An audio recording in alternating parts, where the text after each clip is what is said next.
The army officer murdered her 5-year-old daughter, put her in bin bags and just buried her in a shallow grave. In the quiet, manicured suburbs of Jacksonville, Florida, the morning of the 6th of November 2019 began with a frantic 911 call. Brianna Williams, a petty officer first class at Naval Air Station Jacksonville, reported her 5-year-old daughter, Taylor Rose, missing. She claimed she woke up to find the back door unlocked and Taylor's bed empty. But as investigators stepped into the Ivy Lake Estates home, the air didn't smell like a frantic morning. It smelled of deep, institutional neglect. For Taylor Rose, the breaking point was likely months before the police arrived. Neighbours later told investigators they hadn't seen the child in weeks. When police entered the home, they found a scene that defied the mother's professional military standing. There were signs of extreme filth, but more hauntingly, there was a profound absence of a living child presence. The investigation pivoted instantly when Brianna Williams ceased cooperation.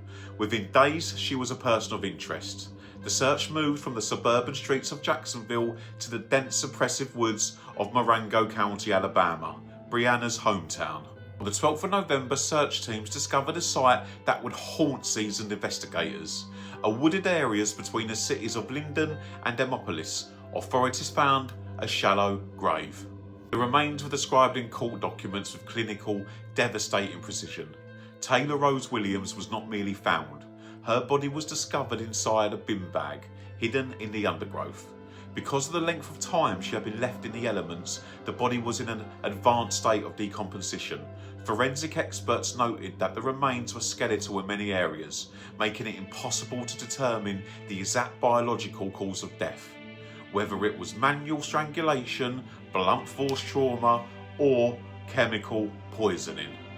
Data recovered from Brianna's phone and GPS records painted a portrait of a calculated disposal, but it was the search history and the condition of the home that spoke to the graphic detail of Taylor's final weeks. Evidence suggested Taylor had been kept in a lockdown state. There were signs of starvation. While the decomposition prevented a definitive autopsy report on soft tissue injuries, the prosecution argued a pattern of systematic abuse and torture through neglect. Brianna Williams eventually pleaded guilty to second-degree murder. In the sentencing phase, the darkness of the case was fully illuminated. This wasn't a kidnapping. It was the slow, agonising erasure of a child by the one person meant to protect her. Taylor didn't vanish from her bed. She was discarded like rubbish after a life of hidden misery. In 2022, Brianna Williams was sentenced to life in prison. Taylor Rose remains a symbol of the failures of the domestic sphere, a child who lived in the shadows of a naval officer's home until she was left in the Alabama dirt.